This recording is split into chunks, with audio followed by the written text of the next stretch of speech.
এবার 2024 আইপিএল শুরুর আগেই কেকেআর শিবিরে দুঃসংবাদ শোনা যাচ্ছে যে 2024 আইপিএল খেলবেন না মিচেল স্টার্ক। চলুন আজ জানুন আসল কারণ কি, তার জন্য সম্পূর্ণ ভিডিওটা দেখার অনুরোধ রইল এবং আমার চ্যানেল নতুন হলে অবশ্যই আমার চ্যানেলটি সাবস্ক্রাইব করে সঙ্গে থাকুন পরবর্তী ভিডিও পাওয়ার জন্য। চলুন শুরু করি।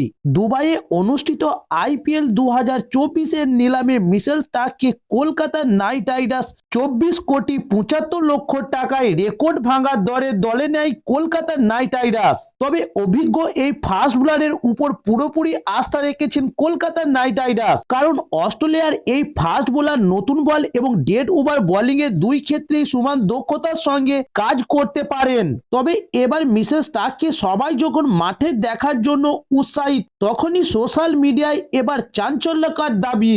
নিলামের পর এক্সের কয়েকটি অ্যাকাউন্ট থেকে দাবি করা হয়েছে যে মিচেল স্টার্কের স্ত্রী অস্ট্রেলিয়ার মহিলা দলের অধিনায়ক আলিসা হিলি 5 মাসের গর্ভবতী এবং স্টার্ক তার স্ত্রীর সাথে থাকার জন্য আসন্ন আইপিএল খেলতে পারবেন না। তবে এই খবরটা আদৌ কতটা সত্য সে ব্যাপারে শুরু থেকেই প্রশ্ন রয়েছে।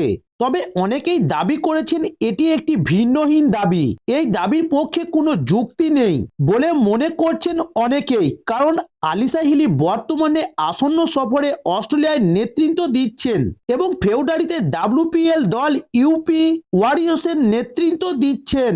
তবে এবার কেকেআর সহ একাধিক ফ্র্যাঞ্চাইজি ইতিমধ্যে স্টার্কের প্রত্যাশা নিয়ে আলোচনা করছেন এবং তার পক্ষ থেকে দেওয়া আশ্বাসের পরই তারা বিডিং যুদ্ধে লিপ্ত হয়েছিল। তবে এটি প্রথম প্রচার হয়েছিল একজন ক্রিকেট প্যারিস অ্যাকাউন্টের মাধ্যমে এবং অন্যান্য অ্যাকাউন্টে এতে সমানভাবে যোগ দেয়। তবে এ বিষয়ে যা জানা গিয়েছে এটি একটি ভুয়ো খবর এবং এটি একটি ভিত্তিহীন দাবি। এই দাবির পক্ষে কোনো যুক্তি নেই। তাই 2024 আইপিএল এ মিচেল স্টার্ককে কেকেআর এ খেলতে দেখা যাবে। তো দর্শক বন্ধুরা, এই ছিল আজকে নিউজ। সামনেই আইপিএল এর আরো নিত্য নতুন ভিডিও পাওয়ার জন্য অবশ্যই আমার চ্যানেলটি সাবস্ক্রাইব করে সঙ্গে থাকুন।